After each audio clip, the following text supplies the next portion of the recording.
Hi, Tiago. Hi, Shishi. How are you? Good. You're still busy with the other workshop, right? Sorry? Don't you have another workshop that you're also like, I don't know, helping with? I thought, no? Maybe it already happened, yeah. I think later today, yes, there's going to be some discussions. Okay, I see. Oh, you mean, no. There's another workshop, but it's only in August. Okay, all right. Okay, it's not yeah, I thought it was like at the same time and you were kind of rushing. No. Okay, no. cool. There's some preparation happening. It's not a workshop, it's a summer school. Okay, great. That's right. Let's see now. Because people are still coming in, but that's okay. We can just record and then put it on the. You okay with being recorded, right? Yes. Okay.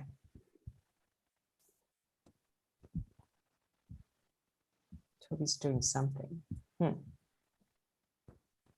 what are you doing? Toby's doing something. Toby. Huh? Oh yeah, you want to share? Yeah, he can. Tiago quickly share his screen just to check that this stuff works. Do you have video, audio? Yes. Okay. Make sure you share with video optimized. If you're going to share video, make sure you share video optimized with audio. No, there's no video. Okay. Okay. All right. Cool.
By the way, it doesn't seem to matter how I set up the view here in Zoom, like standard or speaker only or grid view. It doesn't affect the YouTube streaming. On the YouTube streaming, you always just get one person who's talking at the top right on the YouTube stream. So you only see the person who's talking on the YouTube stream. Oh, I see. It's not if I can't control the display, so I show the group of people or anything like that, as far as I can tell. Yeah, but that's okay, right? I mean, I'm just telling you that's how it is. Okay. In fact, works for me. You're wearing a great shirt today, Toby. Anyways, we want you on screen as much as possible. Right. Happy American Independence Day, everyone. So can you stop sharing for a moment, Tiago? Happy July 4th. I just want to show off my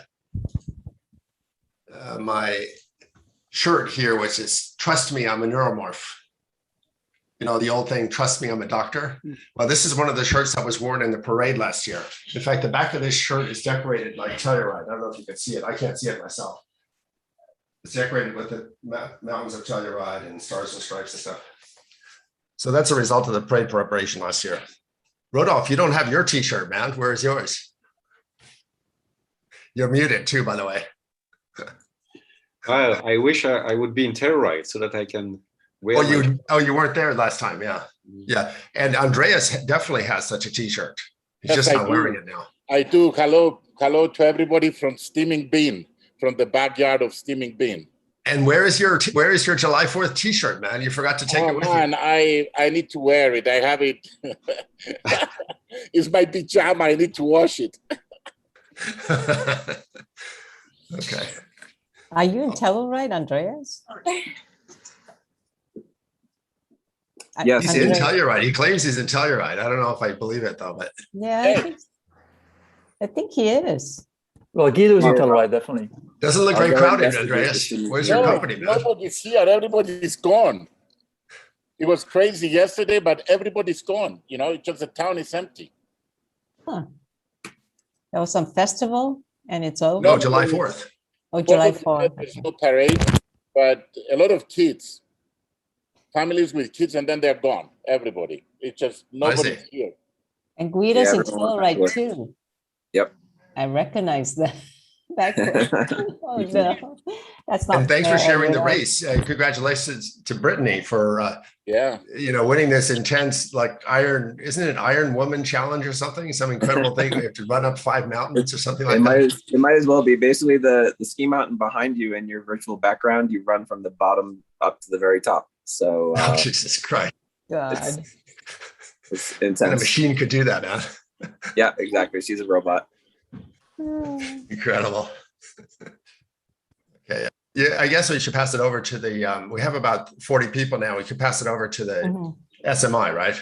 Yeah, SMI, right? Yeah. Okay. All right. Go for it. Okay. Toby, live streaming recording. Hello. Okay. All right. Okay. So let me first introduce our speaker, our SMI speaker, Tiago Marques. So Tiago did his PhD at Champalimaud research under the supervision of Leopoldo Petrenu. And during this time, he studied visual cortical processing in the mouse. In particular, he developed a head fixed motion discrimination task for mice and established a causal link between activity in the primary visual cortex and motion perception.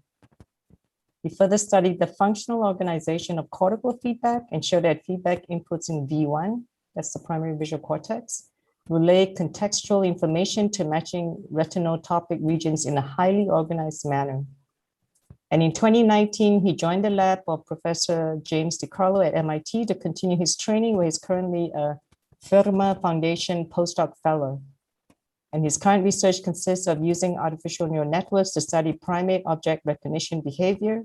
He has continued to focus on early visual processing and implemented a set of novel benchmarks to evaluate how well different ANNs match primate V1 at the single neuron level. More recently, he started to develop new computer vision models constrained by neurobiological data that are more robust to large perturbations. And today he's going to talk about what does the primary visual cortex tell us about object recognition.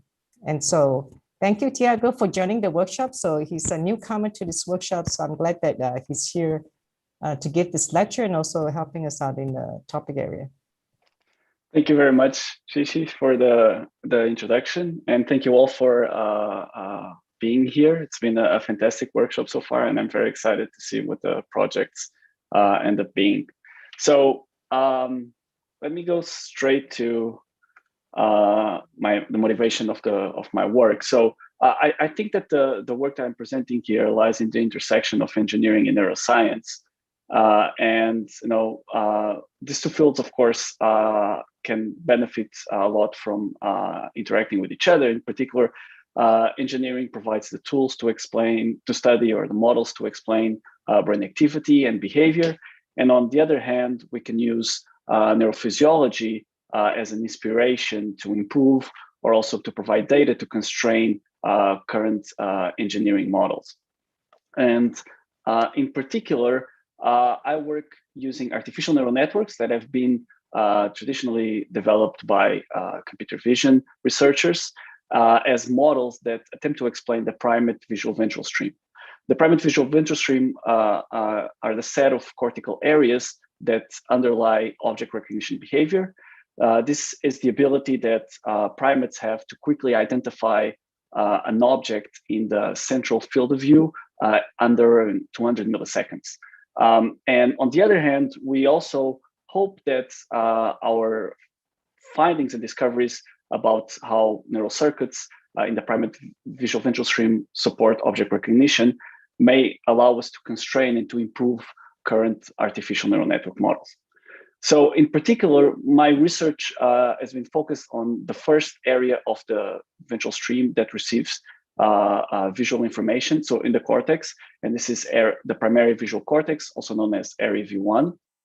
And one of the reasons that I've chosen this area is because, as I just mentioned, it's the first stage of cortical processing, but also there's an extensive experimental literature that we can use to study and to see how neurons in V1 respond to different type of stimuli. So I will be presenting two projects that I've been working over the past couple of years that explore the interaction between ANNs and V1. And I will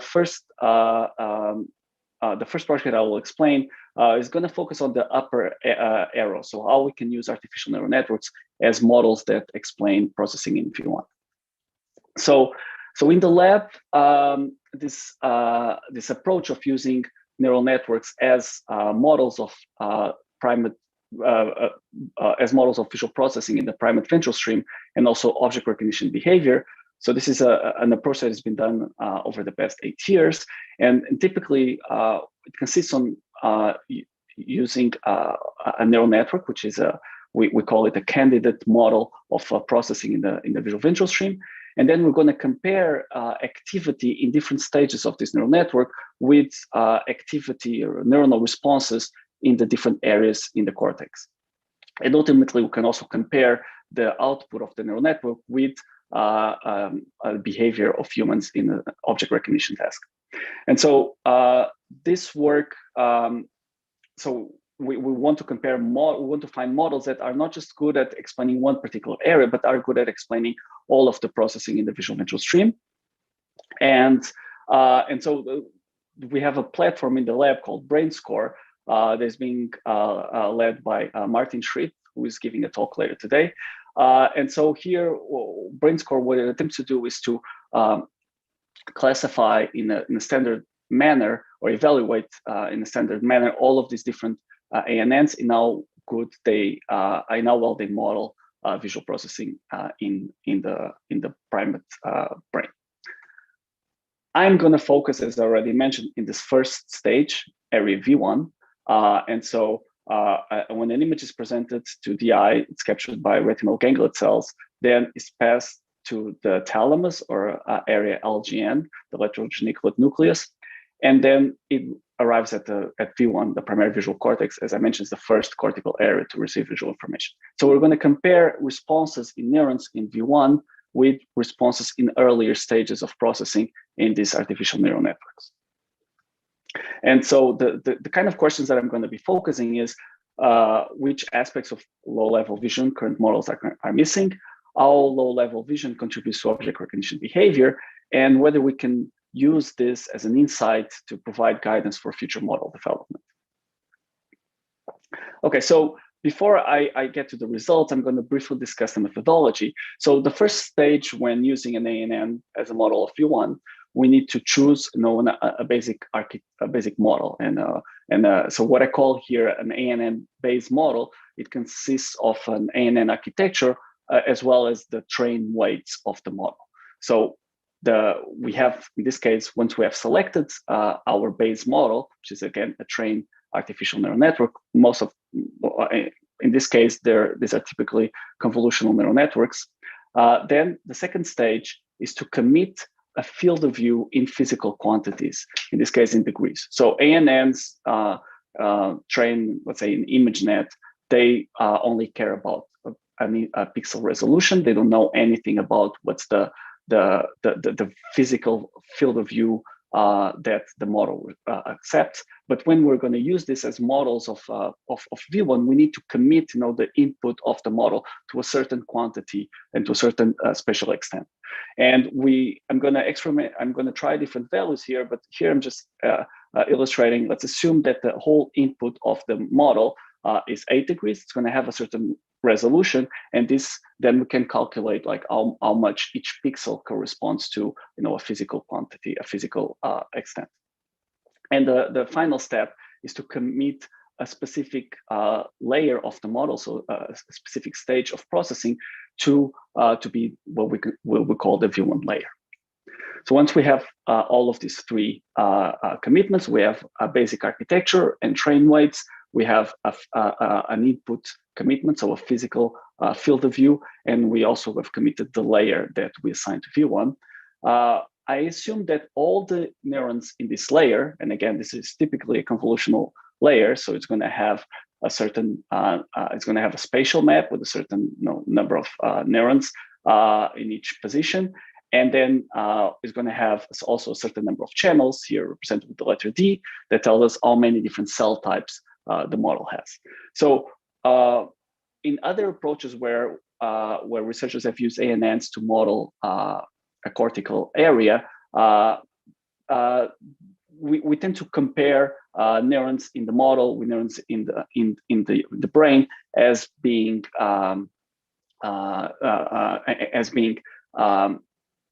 as forming like as having a linear transformation in between the two. So there's not an explicit commitment of a neuron in the model to a single neuron in the brain. What we use is the set of features in the model as a base to build a linear transformation that we can then predict single neurons in the brain. However, in the approach that I'm going to follow here, I'm going to make a more explicit commitment. So I'm going to say that each unit, each neuron in the model is a putative V1 neuron. And so I'm going to assume this one-to-one mapping where all of the neurons here in the model, they are potentially, biological V1 neurons, and again, in the certain area of V1, so focusing on the fovea. And so this is the type of neuronal mapping model to brain mapping that I'm going to assume. So how do we, what do we know about neurons in V1? So over the past decades, there's a lot of different neurophysiological studies where researchers have recorded neurons in V1 and then presented different types of stimuli and characterize how responses of these neurons vary with different properties of the stimulus. So traditionally, researchers have used gratings, in this case with different phases, and neurons in V1 can have, for example, very strongly phase modulated responses. We call these simple cells. So these neurons have a phase selectivity, and they respond when the dark and the light edge is exactly in a given position, and they do not respond when they are in opposite phase. Now, there are other types of cells in V1, for example, complex cells, where they exhibit a phase invariant response. So now when we change, for example, the orientation of the gratings, we can see that many neurons in V1, they also have a very strong orientation selectivity. So they only respond when the gratings have a certain orientation. And that's why we tend to call neurons in V1 as being edge detectors. So detect edges with a certain orientation. Here we can see a neuron that has a very tight orientation selectivity. We can also change the spatial frequency of the grating, and we see again that this neuron shows a bandpass response where it responds to gratings with a certain spatial frequency. So this is measured in cycles per degree.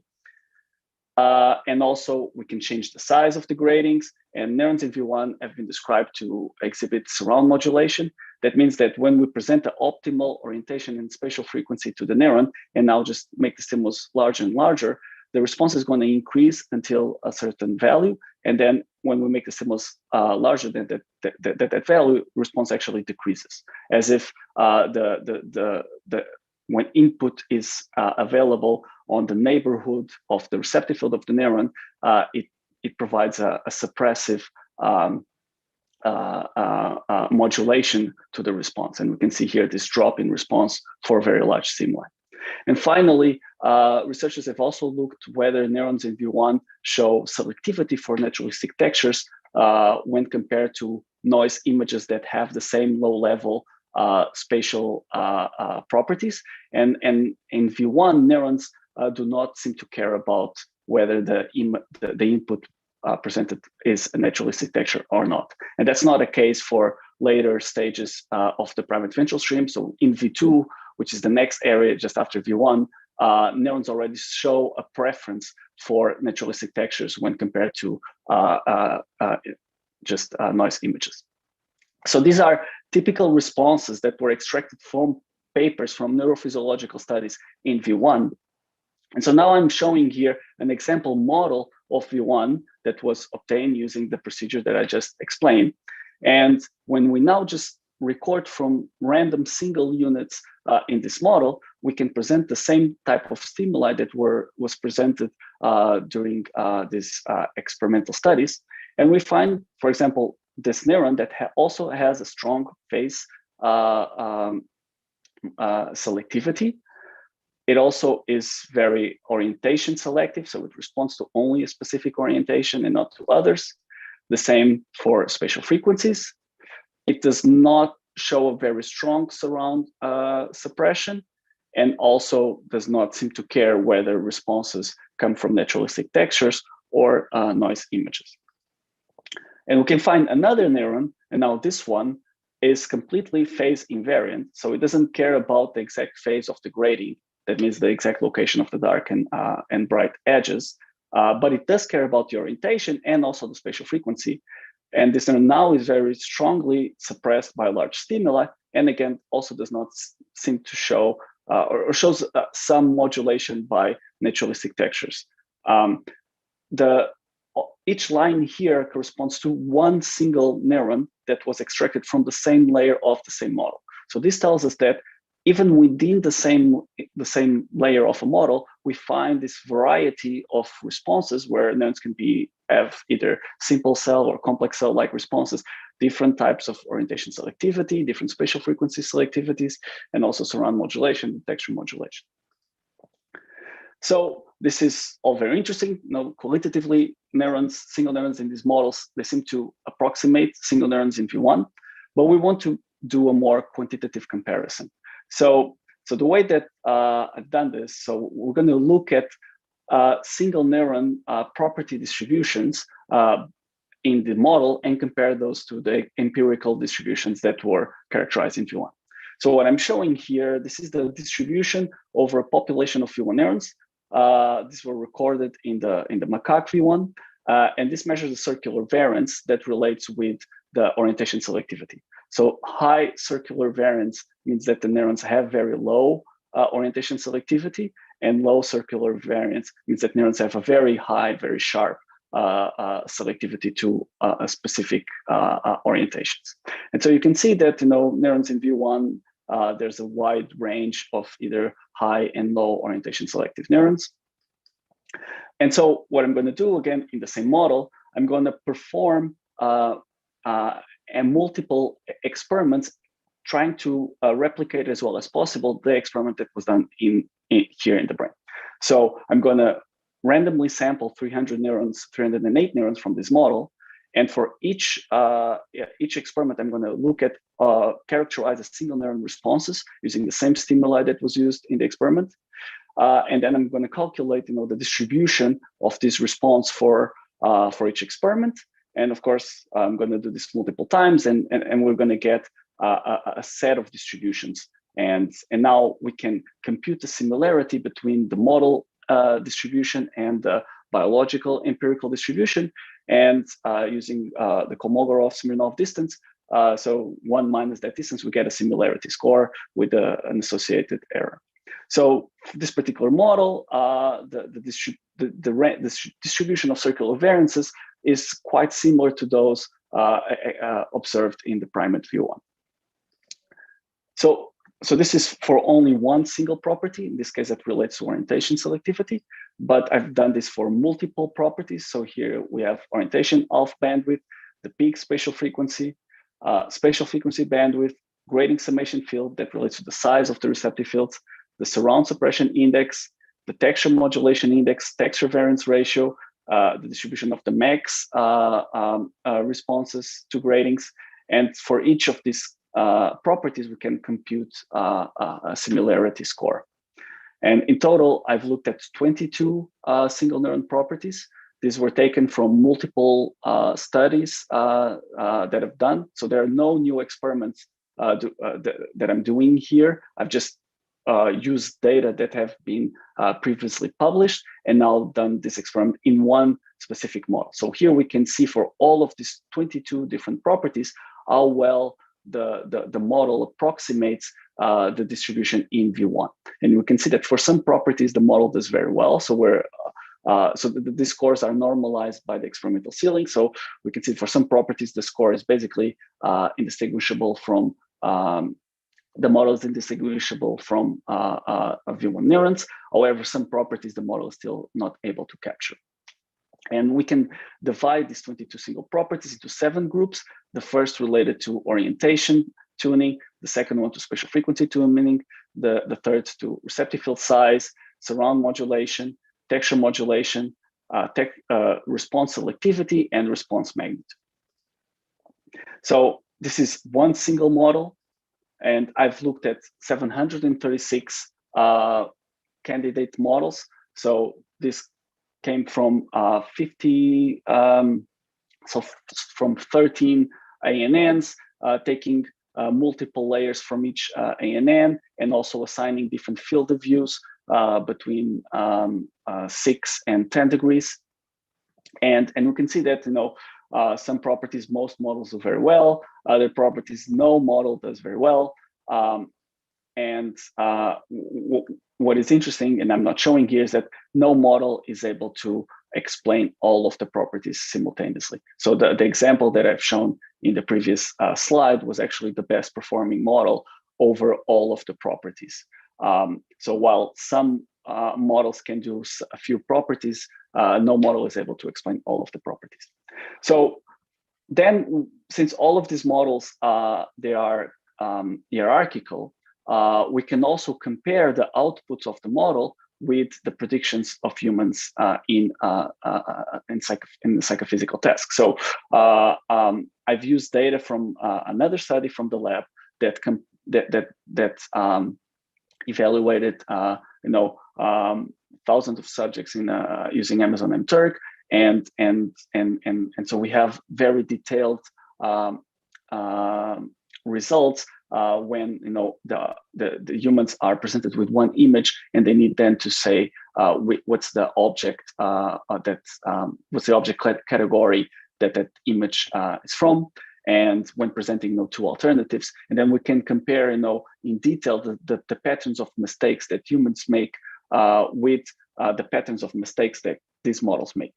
And what we find is that models that their earlier layers better match to V1 according to this V1 property similarity scores, then their outputs are also more aligned or more consistent with human object recognition behavior.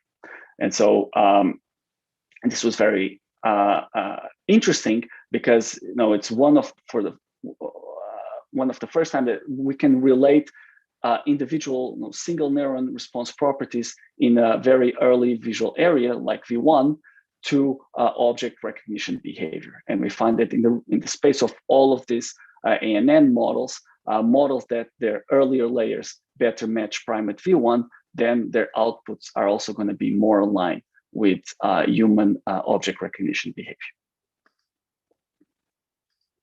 So the summary so far has been that single units in these models, they show visual responses that resemble those of single V1 neurons. That when we look at some of these layers, they have distributions of these responses that are also similar to V1, but no model was able to completely approximate V1. And then when we look at models that have earlier to intermediate layers that better approximate V1, their outputs are also more consistent with object recognition behavior. And so there's a preprint where I discuss these results and several more.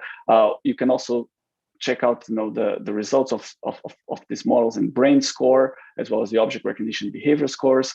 And of course, there's still much work to be done in this line of direction. So I'm working on including other type of V1 properties such as color tuning, figure ground modulation, border ownership. These are all phenomena that have been described in the primary visual cortex. And then, of course, we can extend this approach to other brain regions such as LGN and higher visual areas such as V2, V4, and IT. So the next project I would like to talk about has to do with this other arrow in this schematic. So now how we can use what we know about V1 to actually guide development of better artificial neural network models for object recognition.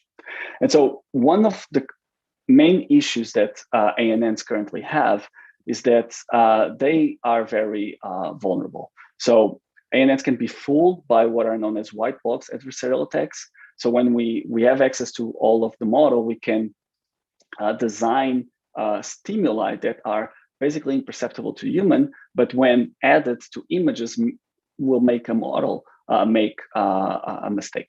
So here I'm showing, this is a picture of my cat, and when we perturb the image with very small pixels that for humans there are basically the same, we don't even detect these changes, the model can go from classifying the image as a cat to a sleeping bag.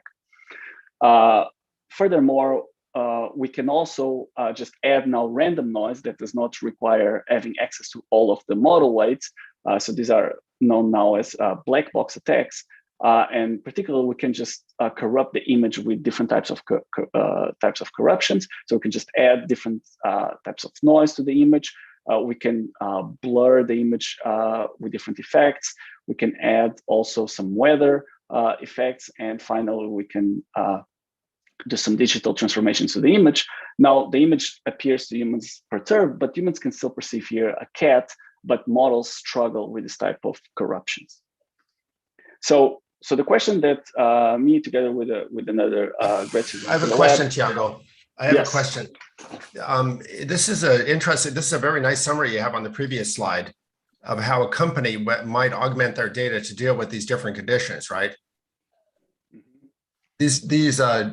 All these perturbations like defocus, glass, snow, frost. This is the kind of thing industry company, if they wanted to get robustness, would train their data set with. They would augment their data anyway with that data, right?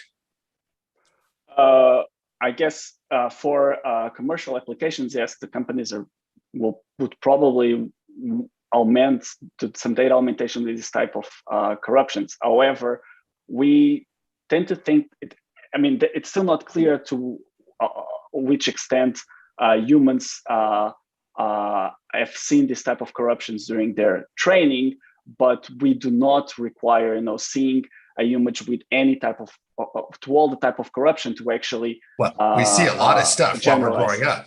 We do. But I can create. And evolution has equipped us, right? That's true.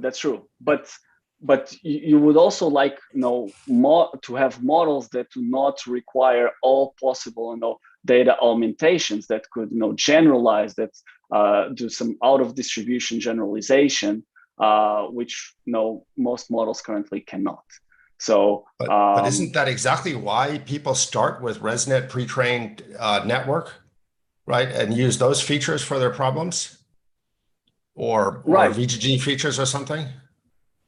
Yes. So the solution that the industry has is to start with pre-trained models and then further fine-tune with the set of corruptions that are expected to find in their applications. But there are always unpredicted, novel corruptions that you would like the model to be able to deal with, right? And there's a lot of research showing that yes, you can train a model. If you train the model, for example, just on Gaussian noise, the model will generalize very poorly to other type of noise distributions. So that is a critical limitation of these models, is that yes, you can train them to be good for one specific corruption, but they do not generalize to unseen perturbations. And that's what we're trying to achieve. So thank you. So no, that's a very interesting question, and I think it's highly debated to which extent humans and during the course of evolution we have acquired a lot of different data points, but we would like models to be able to generalize maybe to unseen perturbations. So the question that I'm trying to achieve here, and that I've worked together with a grad student in the lab, is how we can develop ANNs that robustly generalize like human brains. And so Joel, who's the grad student, he was comparing how well models could predict V1 neural responses to how robust they were to white box attacks. And what we found was that there's a very strong correlation between the ability to predict responses of V1 neurons with its ability to withstand white box attacks. And interestingly, models that have been adversarially trained, so these are models that undergo a very computationally expensive training procedure that makes them robust to white box attacks, they were the best models in predicting V1 responses. And this correlation is not driven by the model's overall performance. So if we normalize the robustness by the clean accuracy, we also find a very strong correlation. So inspired by this, we developed V1Net, which is a hybrid neural network that has a fixed V1 front end. So if the gray layers here, they're like standard ANN layers, and we have this block, which we call the V1 block, that is fixed. And so the V1 block contains a convolutional layer that the filters have been obtained by a Gabor function. Then it has a nonlinear layer where we have a ReLU for simple cells and a complex cell model that makes responses phase invariant. And then finally, we add a noise layer where we add V1 neuronal stochasticity plus on-like noise to the neuronal responses. So what is interesting about this model is that all components here are brain mapped. We know that there's a certain channel is a simple cell and it has a certain orientation, a certain spatial frequency, because we generated all the parameters and then they're fixed. And we can adapt this V1 block to any convolutional backend architecture. And so this is highly modular. And so the basic implementation of the V1 block has 512 different channels and produces a spatial map of 56 by 56 when accepting an input of 224 by 224. So the Gabor filter bank, as I mentioned, is fixed, and all of its parameters were constrained by neuronal data. So I looked at past studies into V1 responses that have quantified, distributions of orientation, distribution of spatial frequency that I also mentioned before, and also the distribution of the sizes of the receptive fields as multiples of the cycles of the Gabors. And so we used all of this data to constrain, the parameters of our Gabor filters. And when we compare the Gabor the filters in our V1 block, and we compare them with standard filters in the first convolutional layer of most common ANNs, we find some similarities. We also find Gabor-like filters in ResNet, AlexNet, and CoroNet. But our filters, they have a much wider range of properties. There's a big range of scales, of spatial frequencies that we do not find in the first convolution of most CNNs. And does it work? Does adding this V1 block improve the robustness of these models? And in short, the answer is yes. So I'm showing here the white box accuracy of the ResNet 50 model under a low perturbation white box attack. And the dashed line here is the clean accuracy, so how much the model, the top one accuracy for a clean image. So now when we use the same ResNet 50 architecture, but we just replace the first convolutional layer by our V1 block, we obtain a much higher accuracy for this white box attack. And we saw similar gains for other types of architectures. So CoroNet-S is another architecture that was developed by colleagues in the lab that has recurrence, and we also see a gain. AlexNet, we also see a gain, although the gain in AlexNet is not as big. Now, when we increase the perturbation strength to a value that basically puts the standard models at chance, so the accuracy is very close to zero, the accuracy of our model now is affected, and so it's lower, but it's still much higher than the standard model. So there's a drastic improvement in robustness when compared to the standard models, just by adding this fixed V1 like front end. And so what we see a small drop in accuracy for clean images with our model. So I'm comparing now, for ResNet 50 architecture, the standard model, our model, one model that has been adversarially trained, and this model has multiple types of data augmentation and has been shown to be one of the best models for dealing with the common corruptions. So when we now look at the white box accuracy for the average of the weak and the strong perturbations, we find that our model has a drastic improvement over the standard model, also over this last model, but it's still not on par with the model that has been adversarially trained. When we look at the common corruptions, our model has a small improvement over the standard model. This improvement is larger for some types of perturbations, but not all. But importantly, the adversarially trained model is actually does not generalize, so the accuracy is lower.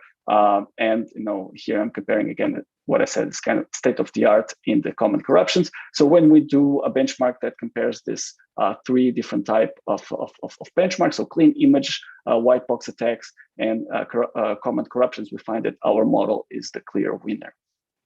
And these are all sharing the same architecture. Here there's a question on the chat. There's a question, I think, on the channel, right? Okay. Chichi, you see that? Yeah, Toby, do we want to do it at the end so that you could finish this lecture? Okay. Yeah. Okay. So here I'm showing only for white box attacks, we've done different types of norm constraints, so Linf, L2, and L1. The black and the green are the standard model, and this model that has some data augmentation. Our model is the blue one, and you can see that the gains we find generalize across norm constraints. So there's a fourfold improvement in accuracy in terms of attack strength. The adversarially trained model is the best model for perturbations on Linf norm, but it was trained on Linf norm, and you can see that the gains do not generalize as well for other norm constraints. And in fact, for L1, our model is better than the adversarially trained for a large range of perturbations. So then, since one of the things that I mentioned is that our model is brain mapped, we can go and start inactivating, removing components of the model and seeing how that affects perturbation. So we start with our full model that has all of these components, and then we start removing, either low spatial frequencies or high spatial frequency Gabors, or the complex cell nonlinearity or the simple cell nonlinearity, or finally the V1 noise. Each type of modification we made that rendered the model less like V1, we saw a drop in perturbation accuracy. However, we find that by far the aspect that contributes the most to the perturbation accuracy is the V1 stochasticity. And so we wonder whether we were just looking at an effect of stochasticity and not the V1 filters. So we did a control where we start with the ResNet 50 model that does not have V1 features and does not have V1 noise. And now we added to the V1, so add now just the V1 block without stochasticity. We have this gain. This is basically the last bar on the previous plot.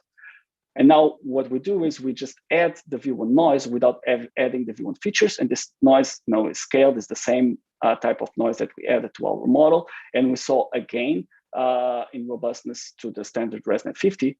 However, this gain is about a third of the total gain that we find when we have both V1 noise and V1 features. So it seems that the V1 noise interacts non-linearly with the V1 features to drive robustness in our model. And so, and that's the main reason why we find, this big increase in robustness is that we have, both the V1 stochasticity together with the V1 noise. And then finally, we went to ask whether, this improvement in robustness due to stochasticity, it could be done, could be achieved with two different routes. So we could have just a neuronal stochasticity that is rendering the adversarial attack less effective, or when we have a model that has stochasticity during training, this can push the model to learn more robust downstream representations. So to disambiguate between these two, we start with our model that has the V1 block but does not have noise either during training or attack. And now we trained the model with noise, but we remove the noise during the adversarial attack. And finally, when we have noise both during the attack and during the training, and we find that just by training the model with the V1 features and with noise, we obtain about 70% of the overall gain in white box accuracy. So this this suggests that this V1 stochasticity improves the model robustness to white box attacks, mostly by making the model learn more robust downstream representations. And then finally, and this is in published work, we have this ResNet 50. When we adversarially train the model, there's this trade-off that we get a higher robustness to adversarial attacks, but the clean performance goes lower. And the model that we've presented here is this V1 ResNet 50 model that also shows this trade-off, but it's kind of like outside of this line, so that's why overall it's better than either of these. But what happens when we now adversarially train our V1 ResNet 50 model? And so when we adversarially train, we saw that this model now is even more robust to adversarial attacks than the standard ResNet 50 that has been adversarially trained. So there are definitely our gains due to the V1 block, they stack with the adversarially training gains. And again, we get a model that our goal would be to have a model here on the upper right corner. We're not getting there, but we are getting off this line and getting models that are overall more robust and better at dealing with clean images. And then finally, when we evaluate the model in the BrainScore platform, which Martin is going to talk more about it later today, we found that this V1 ResNet 50 that has been adversarially trained is currently one of the best models on BrainScore. So these models are not just good for dealing with corruptions and perturbations, but they're also more brain-like under the metrics that we're currently looking at. So you can read the main results of this paper, of what I presented in the paper that was published in NeurIPS, and we're currently preparing a follow-up. You can also check the code in our GitHub repo. And so in summary, I've shown that INN's robustness to white box attack is correlated with the ability to predict V1 responses. Simulating a V1 in front of the model drives robustness to white box attack and to a smaller extent to common image corruptions. All components of the V1 block work in synergy to improve robustness, and these improvements in robustness stack with adversarial training. And of course, adding a V1 front end also improves the model's overall similarity to the ventral stream. And there's definitely many more next steps, but I think to save in the interest of time, I'd just like to thank Joel. He co-led the V1net project. He's a grad student, also working in Jim's group. Martin has been a collaborator in both of the projects that I've presented and is leading the BrainScore platform. Franzi and David were collaborators in the V1X project. And of course, Jim, who's my supervisor and has been critical for all of the steps in the work that I've described today. And would like to thank Corizimba and Tony Motion for the V1 data that they provided to us, and you all for listening. And now I'd like to answer any questions that you may have. Thank you, Tiago. That was a really nice lecture. Yes. So there are a bunch of questions actually in the questions channel, and so I'll go ahead and ask a couple because they are actually quite interesting questions. So one of them is from Sammy. We've seen reactions of low-level layers in ANN V1 model based on ResNet 34. They have similarities with real V1 neurons, but what about the deeper layers of ResNet 34? Are they similar to V2, V3, or other neurons in the brain? Yes, right. So that's exactly the goal of BrainScore. And Martin's going to talk about it later today, but we would like to have models that can predict all stages of the primate ventral stream. And so we are starting to show that. So when the scores on BrainScore, they combine comparisons at all the different layers. So we look at whether early layers are good at predicting V1 responses, more intermediate layers predicting V2, V4, and later layers predicting IT, and then also predicting the outputs of the model with psychophysical metrics for humans performing an object recognition task. So yes, some models, they are good at explaining these later layers. Again, the story is always like the glass half full, half empty. Models are doing okay up to a certain point. They seem to be the best models that we have, except for V1, where classical neuroscientific models seem to still be the best models for V1. But once you go to higher cortical areas, ANNs definitely are better than alternative models, but they still cannot fully explain activity in those areas. So do you have a model that explains both the responses in V1 and V2? Pretty good. So we have, let me show. So if you go to brainscore.org, you can see here we have over 100 models and how well they score in all of the different layers. And the problem is whether they are good in V1 and V2, that depends on your definition of good. So we quantify this in a normalized score. In theory, models should be able to get a 1 in all of these scores. These scores are all noise sealed.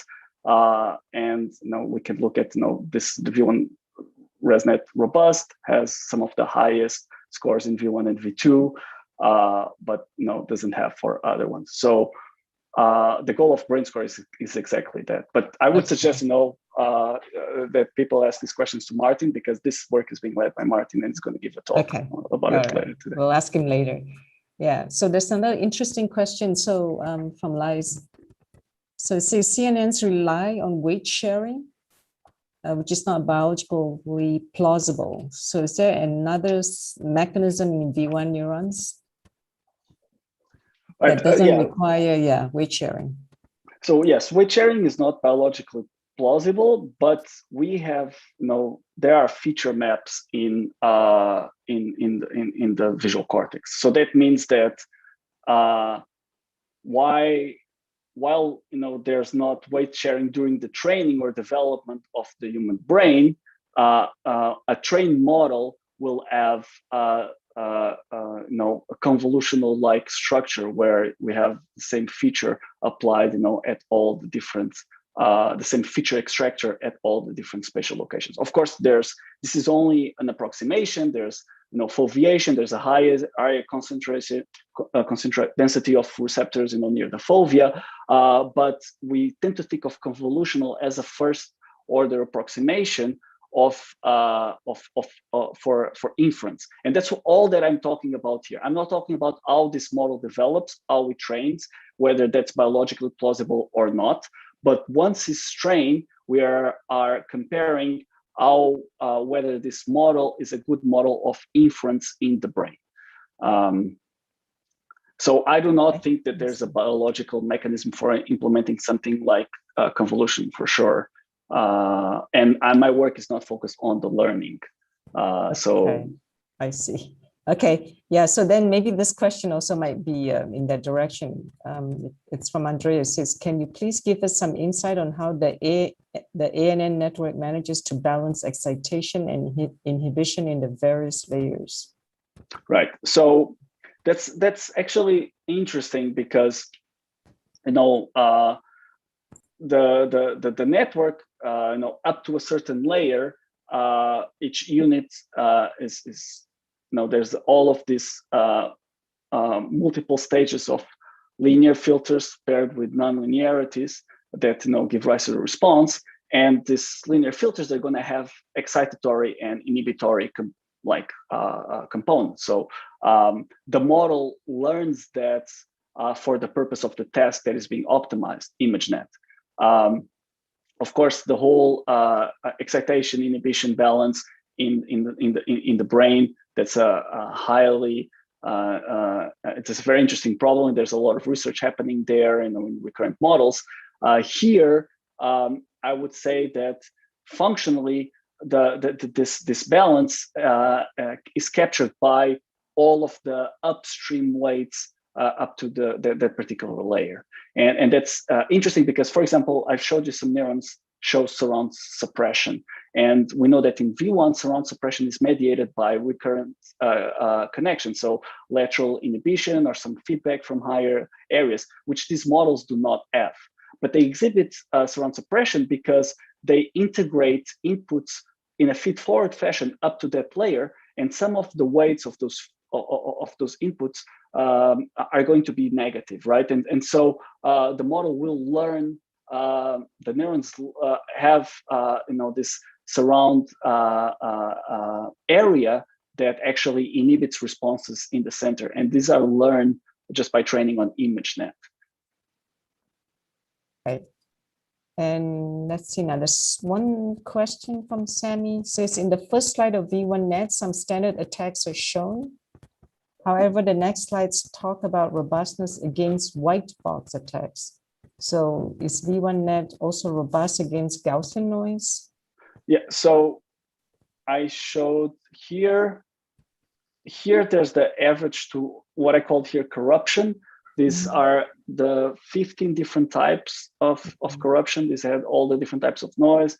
But if you go to our paper in the supplementary material, there are tables that show, and I'm looking for it, that actually it's in the main results. There's a table where we show when we compare our model with the standard model for each of the different types of let me try to find it. So for some corruptions, our model is better than the standard model, and Gaussian noise is one of those, and other types of noise ejection.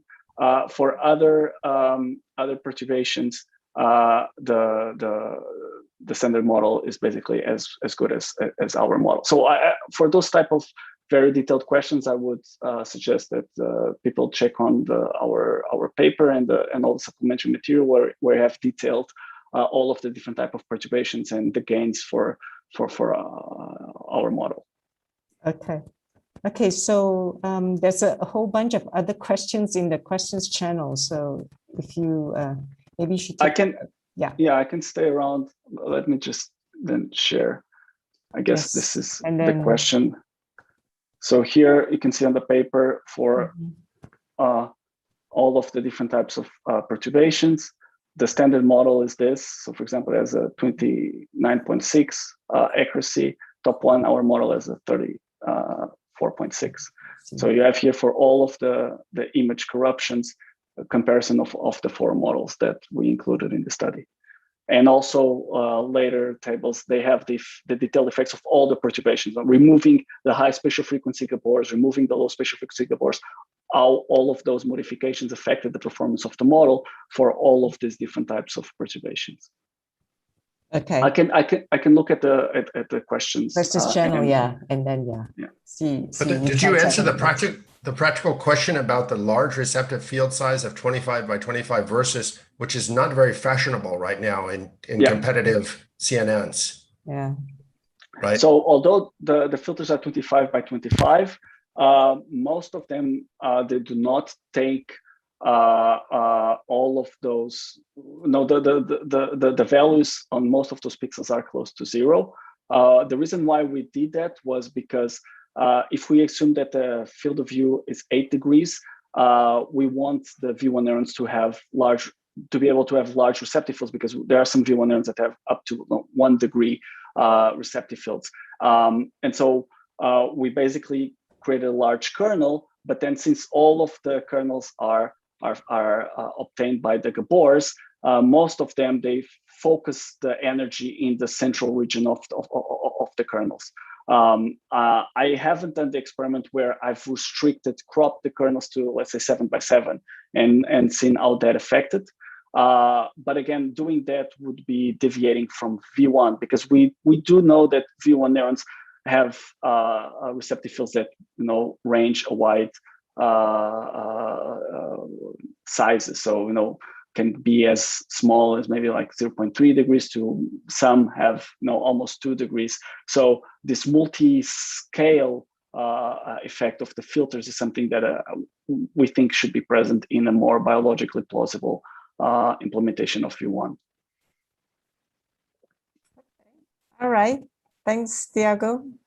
Thank you very much. I guess, yeah, thanks for the questions, lecture. And yeah, I'm just looking at the questions channel. You'll see a whole bunch of other questions. Yeah. All right. I will do that. Okay. Thanks. Okay. Thank you. So Toby, we pass it to. Right. Okay. So the next event on the agenda, which will start in about 5 minutes, will be invited lecture from Alan Emanuel. I don't know if he's there right now, from Harvard.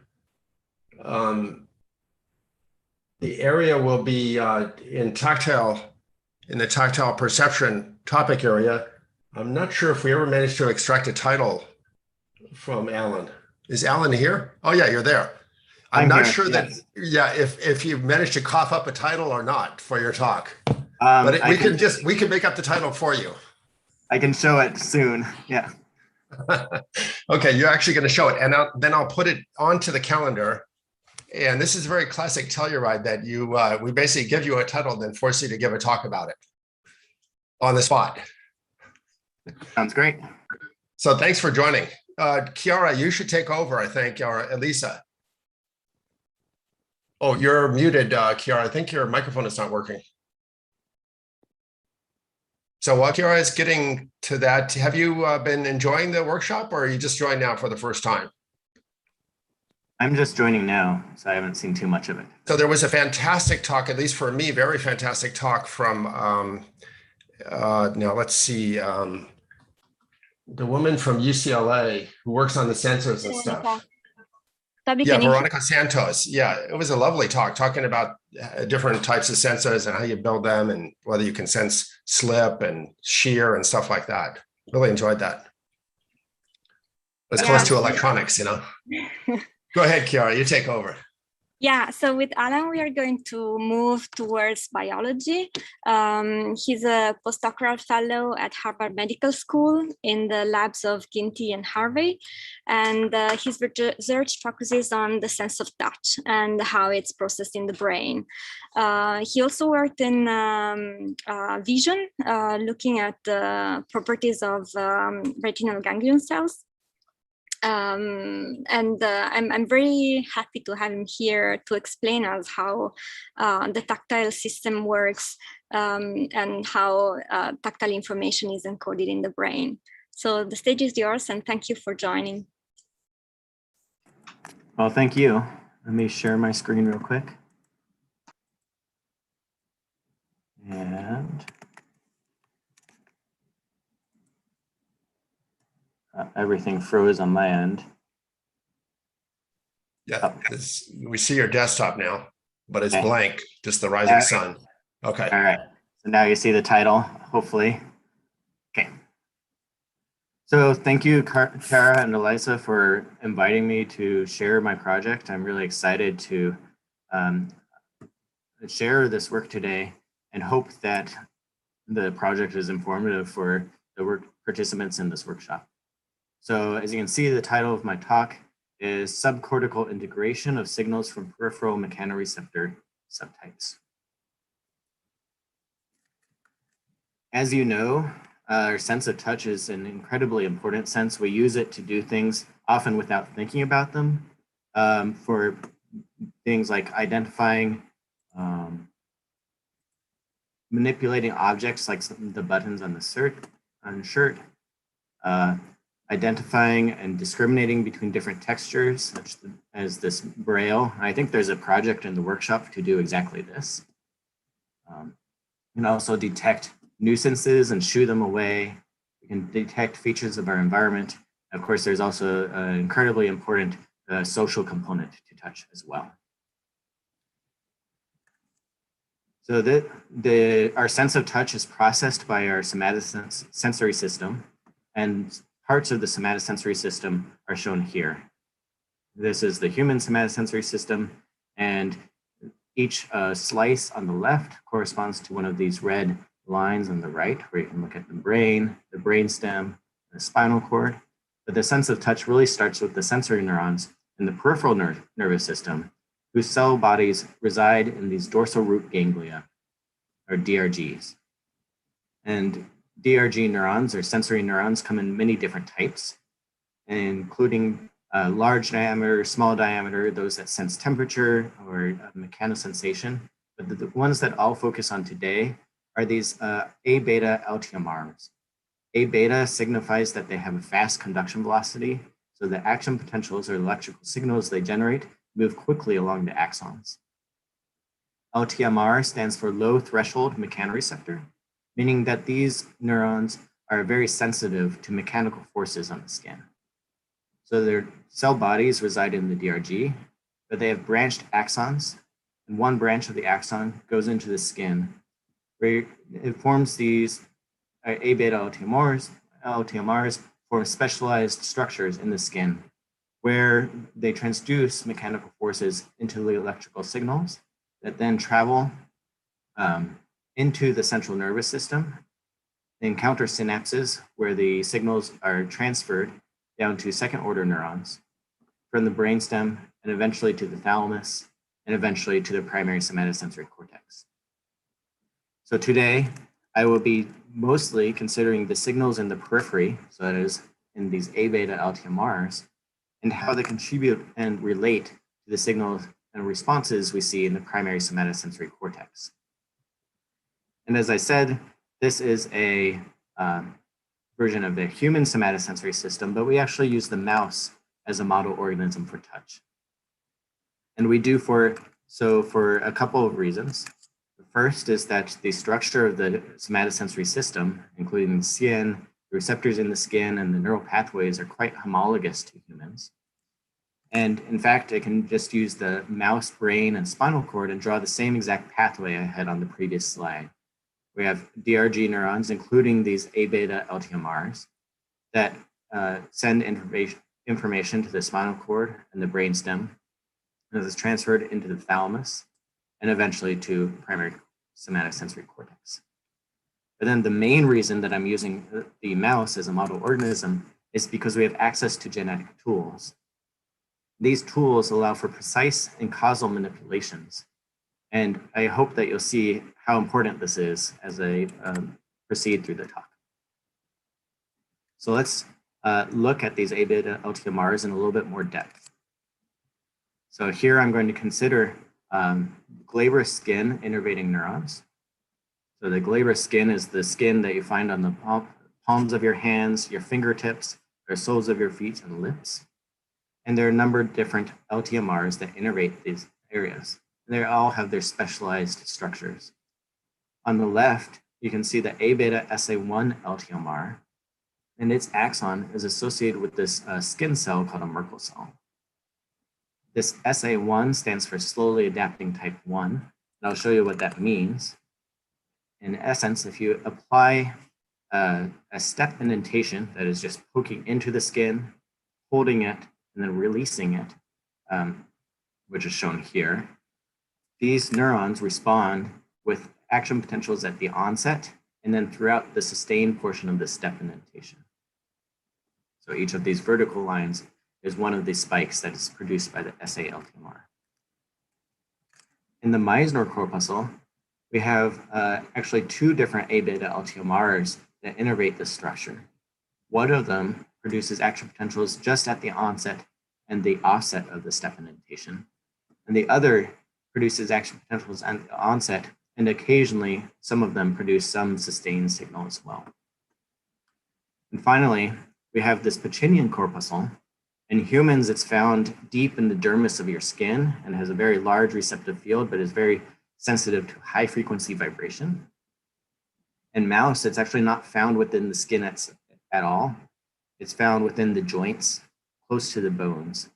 And as a result, both of how we process these step indentations, so we have a low pass filter applied to them, and because these are displaced away from where we apply stimuli to the skin, we actually don't see any responses in the Pacinian corpuscle innervating neurons.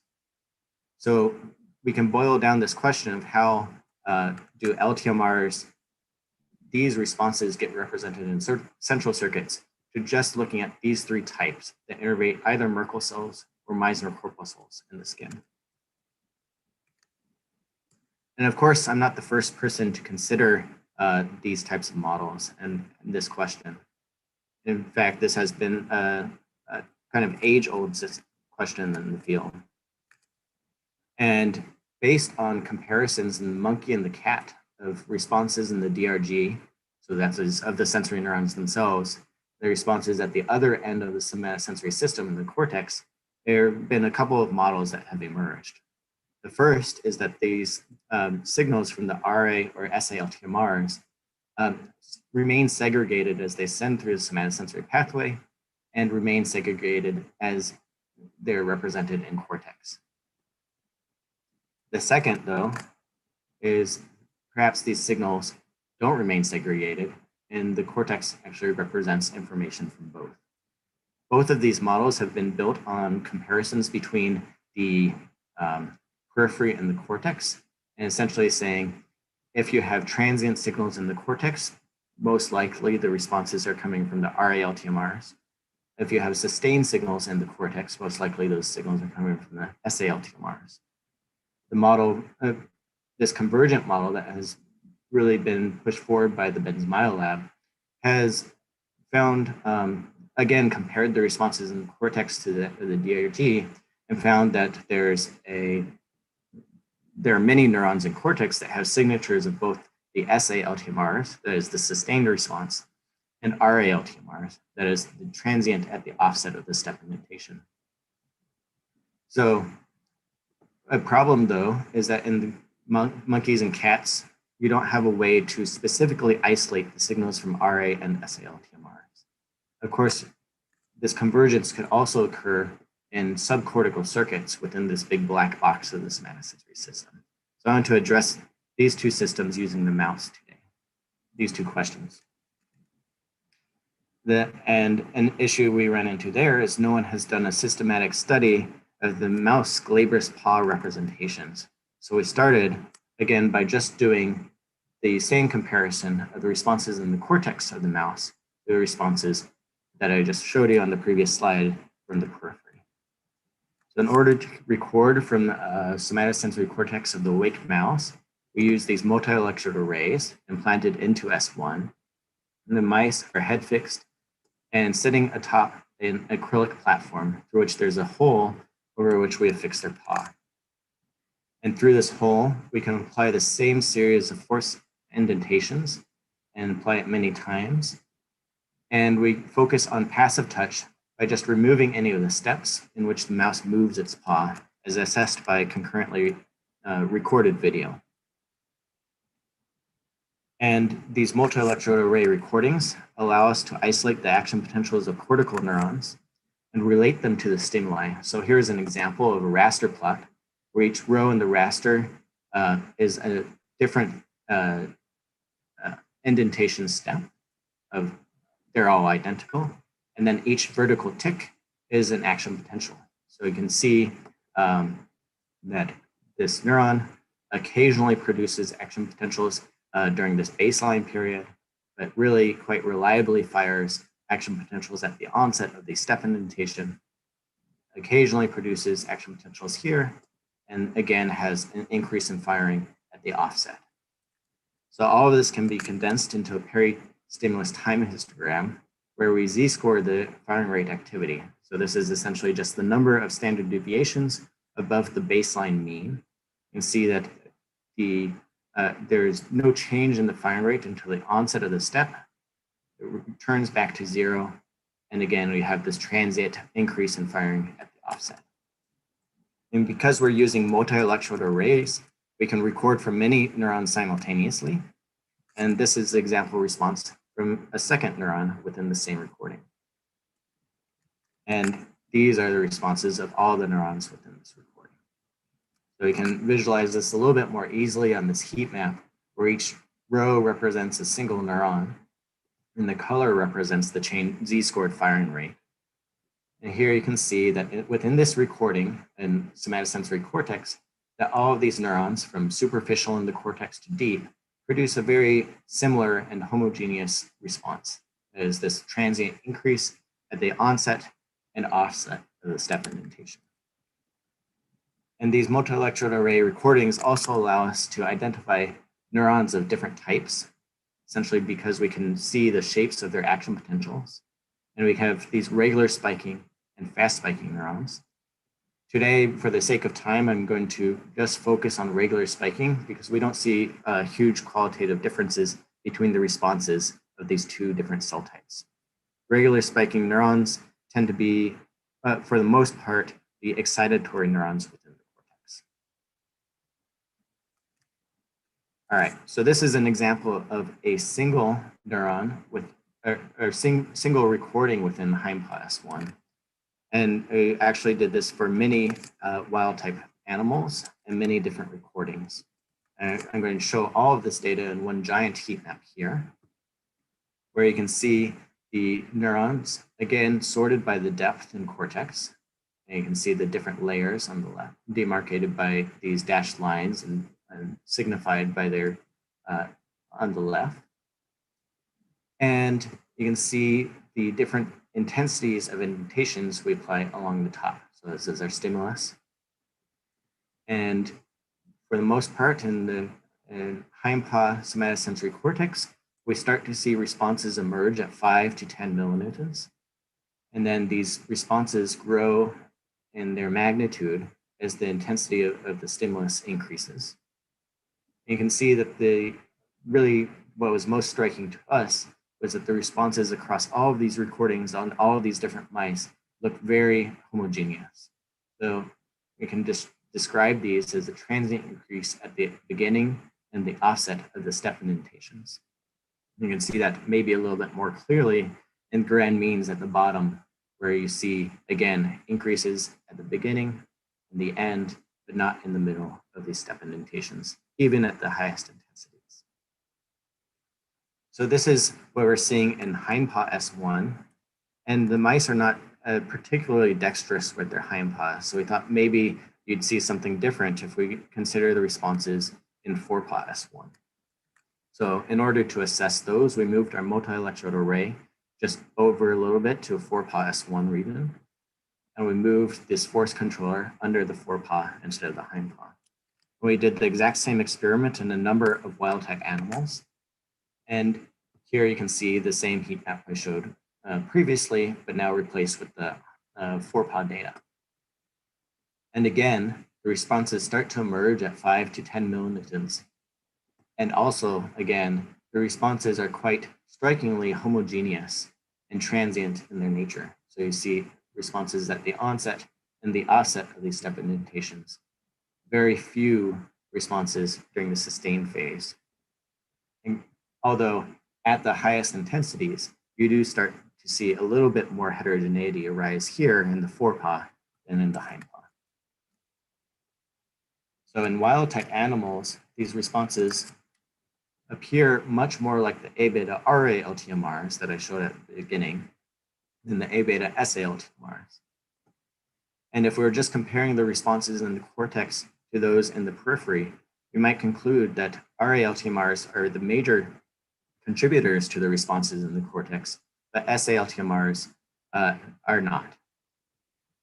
But again, there's ample opportunity between the periphery and the cortex for the responses from the SA LTMRs to be transformed into something more transient, perhaps invoking some kind of feed-forward inhibitory circuit, and ample opportunity for an RA LTMR signal to become more sustained.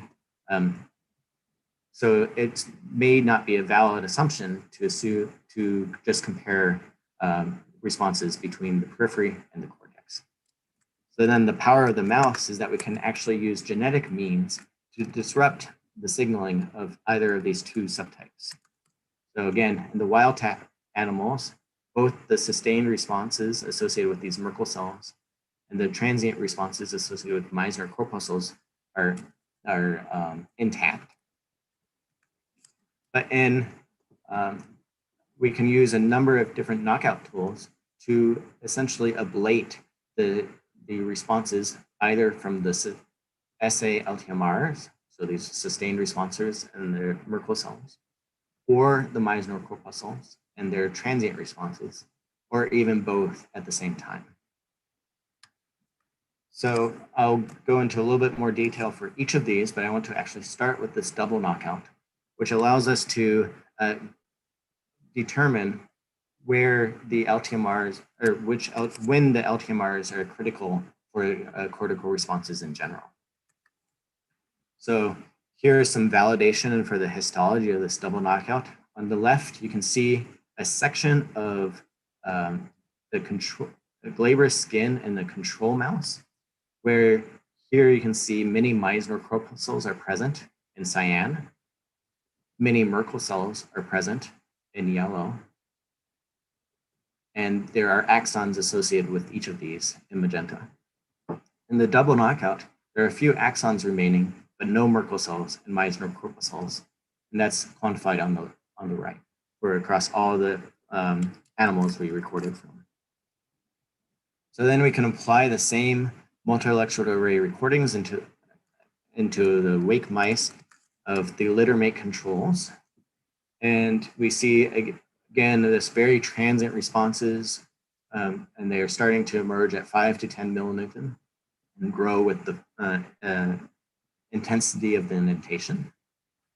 Then we can do the same thing in the double knockout mice, where we see still responses to these step indentations at high intensities, but the responses at these lower intensities, 5 and 10 millinewtons, are almost entirely absent. We may also notice a few changes in the responses at these higher intensities. One, the responses are a little bit less robust, especially at the offset. And you also start to recruit many more sustained responders. We almost never see, as you saw in a couple of slides ago, these types of sustained responders in wild type mice. And we can emphasize this a little bit more by just zooming in to the grand means at the 10 and 20 millinewton steps. And you can see that the double knockout in purple essentially does not respond to 10 millinewton step indentations, but does have a response at 20 millinewtons, although it's a lot weaker and a little bit different in its kinetics and response profile than the littermate control.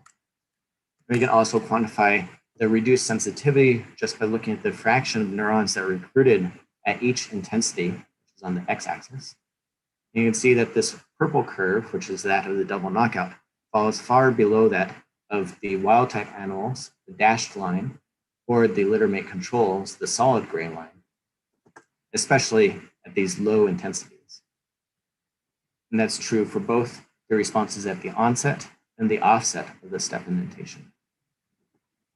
What we found especially striking, though, was at the highest intensities, the same proportion, or at least statistically indistinguishable proportions of double knockout S1 neurons responded to the indentations as those as in wild type or the controls. So these experiments really indicate two things. First, the Merkel cells and Meissner corpuscles and their A-beta LTMRs are really required for these responses to light forces. But then other mechanoreceptors, perhaps some higher threshold mechanoreceptors that we know less about, may contribute to the normal responses the somatosensory cortex and converge onto the same neurons. All right, so now that we know these Merkel cell and Meissner corpuscle neurons are required, especially for these light forces, we can go in and disrupt them independently.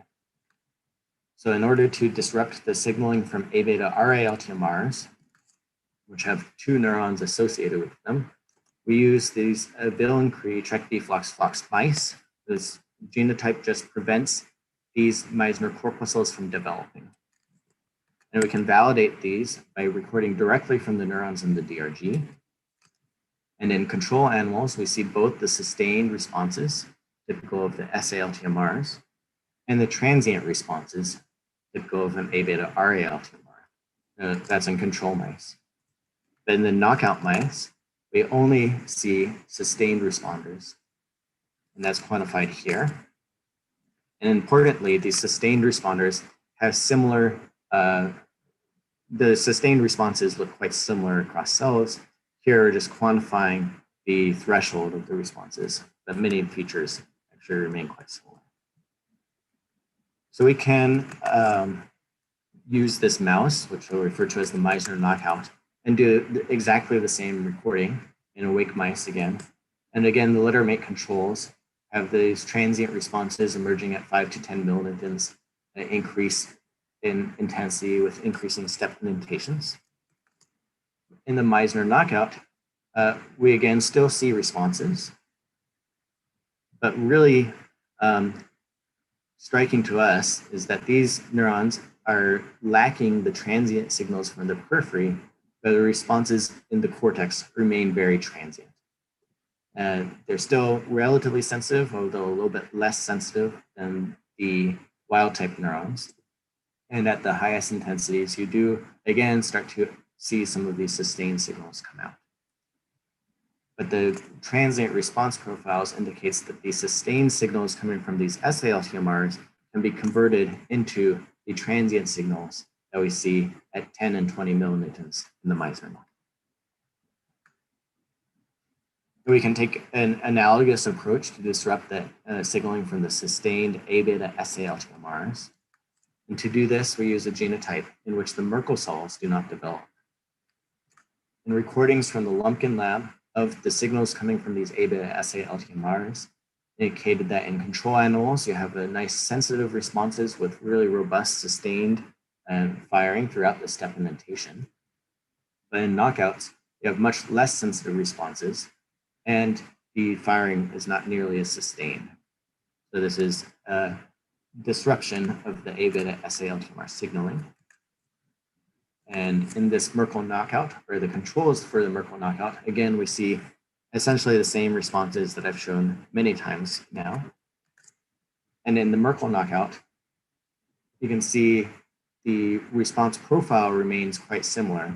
That is, it's very transient at the onset and the offset of these step indentations. In fact, you can see kind of more saturated colors here at 5 millinewtons and start to see some responses even at 2, indicating that these neurons in the cortex, when we're lacking sustained signals, are actually more sensitive than wild type or litter mate controls. And this observation is quantified here, where we're just examining the fraction of neurons that are recruited by the on, off, or sustained portions of these step indentations. We actually see an increase in sensitivity when we're missing the sustained signals from SALTMRs, and a decrease in the sensitivity when we're missing the signals coming from the Meissner corpuscle innervating neurons. So this indicates that, one, because the double knockout has no responses at 10 millinewtons, and here we have responses in many of the somatosensory cortex neurons at 10 millinewtons, that both Meissner corpuscle innervating neurons and Merkel cell innervating neurons are able to contribute to the cortical responses, even though those cortical responses look much more like the RALTMRs. So I would argue that this really argues against this segregated channels hypothesis, but more for a convergent input. But we can use an analogous approach or complementary approach to do the opposite manipulation. And in this approach, we can inject action potentials right into the RA or SALTMRs very selectively to look at how this type of gain of function manipulation alters the activity in the cortex.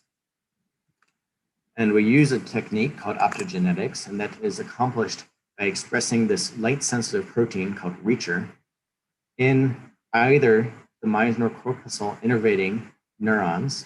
So here you can see that in this magenta color, these neurons, A-beta RALTMRs, in the Meissner corpuscle are now expressing this light-sensitive protein. So all we have to do is shine light onto the foot of the mouse in order to activate these neurons in a very selective manner. And when we do so, and when we record directly from these A beta RA LTMRs, we find that a short pulse of light onto the foot generates a single action potential in these A beta RA LTMRs.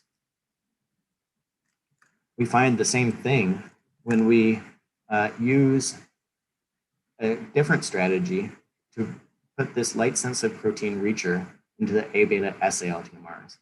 Again, a short pulse of light onto the foot produces a single action potential in the SA LTMR. So now we can turn to the cortical responses.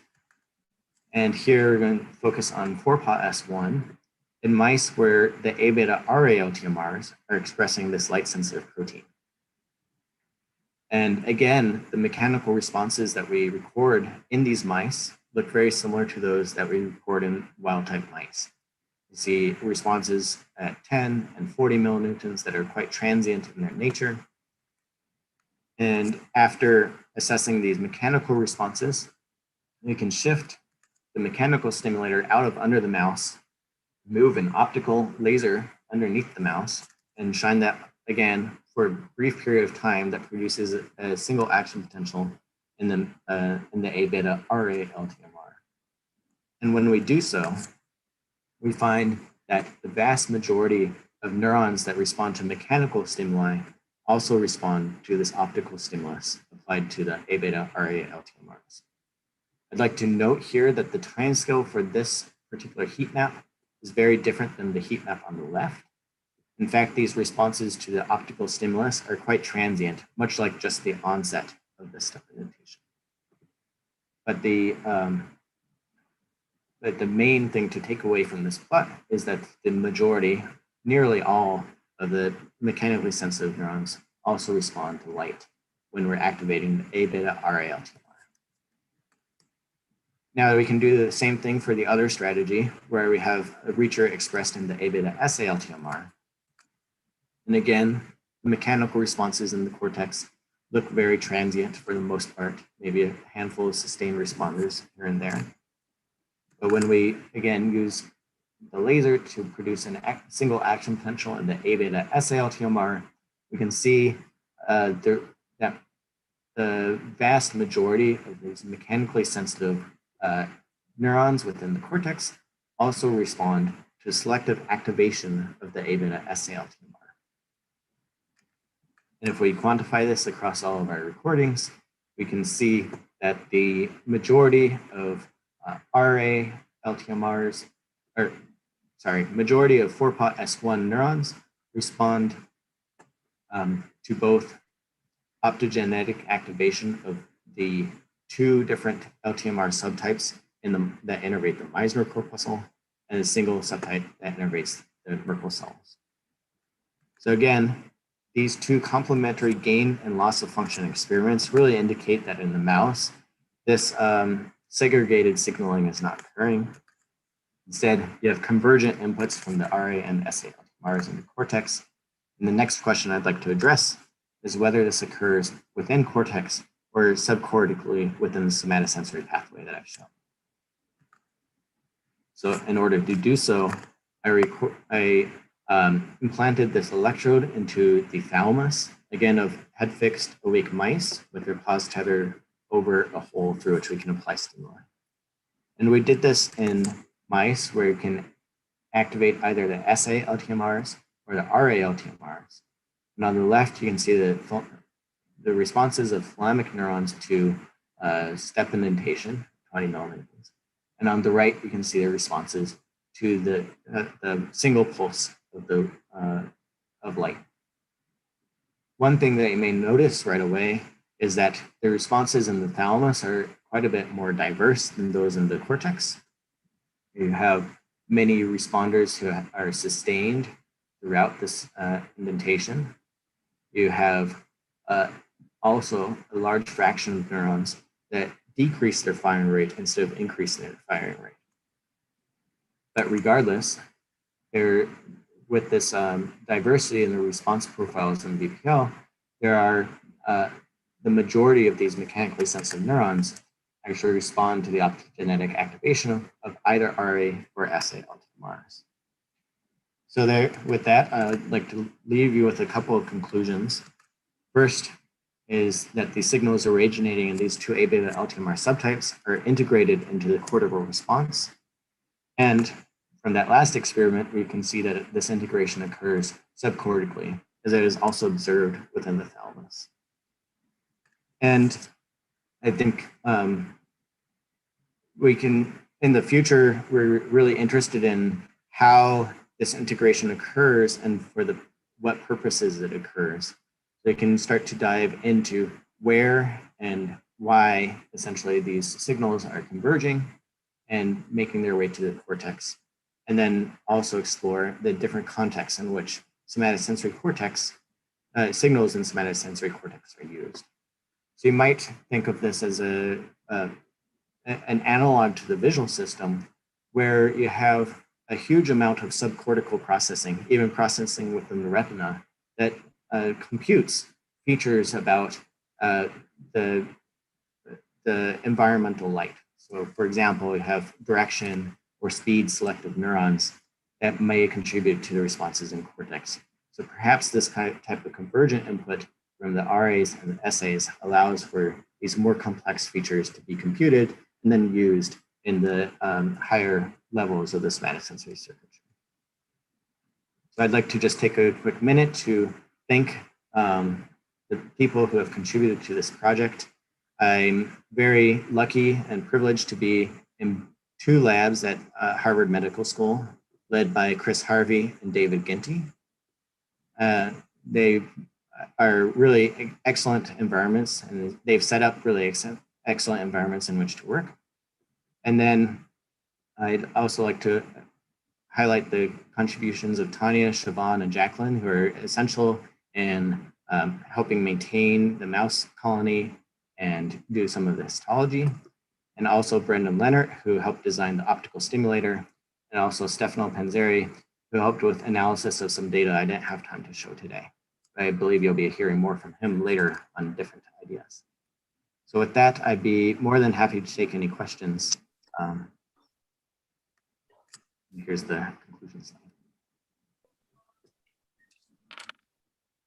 Thanks a lot for the very interesting talk.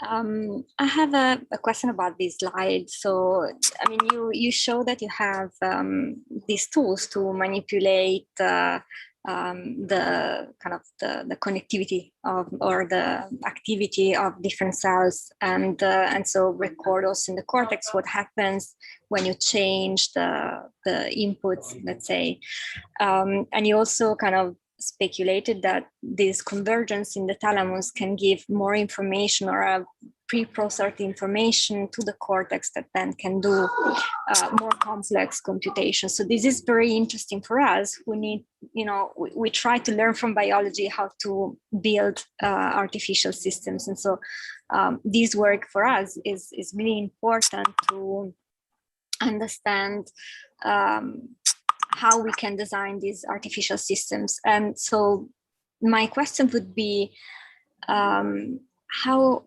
do you think you can do experiments or modify the type of stimuli that you use for these cells to uncover the different, you know, processing roles that thalamus and cortex have, that we might want also to replicate in our artificial systems to test them if they're doing something similar or not? Yeah, that's a great question. I think it's exactly the way forward. Is this still working? Yeah. I think that's exactly the way forward. So the stimulus that I've been using has been this really simple step indentation, very punctate, just to one portion of the paw of the mouse. And to this type of stimulus, we see this super homogeneous response in the cortex. But I suspect that if you were to look in visual cortex and do something similar, just a really simple turning on and off of the lights, you would also see a rather homogeneous response. So imagine upon elaboration of the stimulus, we might be able to extract different features, perhaps the direction or the orientation, selectivity within different cortical neurons. And I think that that's both going to be a fruitful direction, but also very challenging, as especially in the mouse, we're dealing with a tiny surface area, and designing stimuli that are effective, but also kind of reliable and reproducible is a bit of a challenge, but something I'm really excited to do in the future. So I think that it will be really critical to do these types of experiments and maybe apply the same kind of tools. One thing I didn't show in the talk was that we see a lot of a large range in the influence of SA or RALTMRs from those single spikes onto different cortical neurons. You might imagine that for different cortical neurons that are tuned to different features, they may take different weights from either the SA or the RALTMRs. That would be a really important future direction of this work. So kind of moving from this very simple stimuli to natural stimuli as they did in vision. Yep, exactly. I think that would be really ideal. And are also you very hard, yeah. Yes. Are you also building, models like artificial spiky neural networks to model the response of these neurons? Yeah, I think that would be really also a very informative way to do it. Approach this is once we start to have a little bit better of a handle on what the responses are at the periphery and in the cortex and how that changes according to different stimuli and so forth, it will start to be, I think, more and more critical to build models of the structure of the biology and incorporate the structure of the biology to make hypotheses about what's exactly is going on within these areas and how, and then we can go in and use these mouse genetic tools to test those hypotheses that we develop from models. So I think that's also another way that would be very fruitful, something we haven't been able to, we haven't really started yet, but something that's in the back of my mind. Thanks. So there's just one question in the questions channel. That is, oh no, there's a new one. So the first one is, how many recordings and stimulating channels does the multi-electrode arrays you're using have? Yeah, our multi-electrode arrays are 32 channels. They're spanned across 850 microns. So that allows us to simultaneously measure the signals about 30 to 50 neurons in cortex simultaneously, ranging from the depths and superficial layers to deeper layers. Okay, so and then there's a question from John Doyle. He asks, the conclusion slide only shows a forward pass. Do anatomic studies show that there is feedback like in vision? Yeah, that's a really good question. There is, in fact, feedback at many of these locations. One thing that I didn't show in the talk, but we have data for, is that these optogenetic manipulations, we can produce responses in the thalamus and the cortex with really like precise measurements of their latencies, and the latency to the thalamic responses is much faster than that in the cortical responses. So we think that what we see is happening along the feed-forward pathway, but then there's going to be really ample opportunity for these signals to go back from the cortex. They're cortical fugal neurons that project back to the brainstem and the spinal cord that really might modulate many of the signals that are coming in from that come into the cortex and then might modulate how those signals ascend in the future. So I think that is also a really interesting area. Again, we don't know too much about exactly how these different systems work to modulate the responses in the cortex. But again, a really interesting system to explore. And again, might be also very interesting for the neuromorphic community for implementing in Sure. the. Yeah, but are you talking only about kind of a sensory a direct feedback from the sensory cortices, or is there anything also from the motor cortex? So there's touch is really an active sensing. So for sure, we move to generate the perception. Is there anything also in terms of neural feedback there or not? Yeah. Or maybe nobody ever studied that. Yeah, that is certainly a subject of interest, is kind of as you move your limbs, you're going to generate signals that might be able to be used by the somatosensory system to either filter out self-generated movements. So there's this idea of motor efference signaling that I think can take place between motor circuits relaying information typically to somatosensory cortex. If you look at the anatomical projections of cortical neurons that provide these kind of feedback signals, in motor cortex, they're essentially providing most of their input into the ventral horn of the spinal cord where the motor neurons reside. And then in somatosensory cortex, the neurons that project down to the spinal cord project to the dorsal horn of the spinal cord where the sensory information comes in. So I think a lot of this might happen actually at the interplay between the cortical areas rather than maybe some of these subcortical areas that we're focusing on a lot here. But there's also, of course, some communication between the dorsal horn and ventral horn of the spinal cord. So it's still possible that those signals can influence what's going on even at the first synapse in the pathway.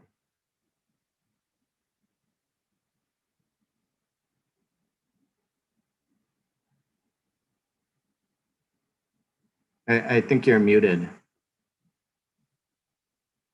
Yeah, sorry, thanks.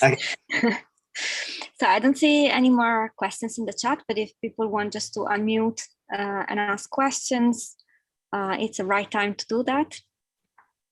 Otherwise, I think we can thank our speaker and take a break before the session at 7 a.m. I think there's the parallel topic area sessions now. So Toby, are you? Yeah, that's correct. In about 15 minutes, we'll have the topic area meetings between that will just be, I think, working meetings. There shouldn't be any invited presentations then. Yeah, we do. We have. So Toby, I think I'm scheduled to give a talk in 15 minutes, according to the schedule. For the touch, we have Harold So in 15 minutes, who's going to talk about touch and vision together event. Well, Terry, it wasn't properly maintained on the schedule. Yeah. It's not on the calendar.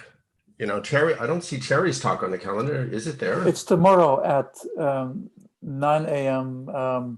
Pacific. Yes. Yeah, Terry, you have to look at Terry, your talk is tomorrow and there's nothing listed. Harold Su was supposed to be in this slot, but please put him properly on the calendar. Okay. Okay. I did a couple of times. I don't know why it's not updating. I see it in the calendar and after a while it disappears. But I think I announced it in the channels. I will send the Zoom link again for the tactile meeting. So it's not just touch, it's touch and vision, and it's event driven. So if someone else. Just so that we're all on the same page here, is including the stream, because the stream is going to end in about 15 minutes. Oh, okay, so the live stream is ending. So this is going to be topic area meetings. There's not going to be a YouTube live stream for them. But tomorrow, Terry, you're not on today, so you can relax. Okay. Tomorrow at 10, is that right? Just please look on the calendar. That's authoritative. I'm looking at the calendar right now. I updated it, and I'm scheduled for Tuesday. Tuesday, right? Exactly. Yes. Oh, okay. Is that the way? Is it today, okay. Monday? Today is a holiday here, so it's a little bit confusing. Okay, I'll be there. All right. We're all good then. Great. Okay. Or at 9 a.m. Pacific, Terry, or 10 a.m. Colorado. Yes. Yeah. Oh, it's 10 a.m. Colorado. Okay. Yeah, 9 a.m. Pacific. Good, got it. So we're on the same page here. Today is Monday, and we will have an SMI work group talk by Martin Schrimpf at 11 o'clock Mountain Time. At the same time, 11 will have a tech lecture, Harold Hsu, but it's not here, right? It's actually at 11 o'clock. It's going to be in the tech work group and also at 11 o'clock. So there'll be 2 talks in parallel. So Chiara, if you don't mind updating the workshop calendar to be correct, that'd be good. Could you clarify that Terry's talk is really at 9 a.m. and not 10 a.m. as shown on the Pacific 10 a.m. calendar? Mountain Time.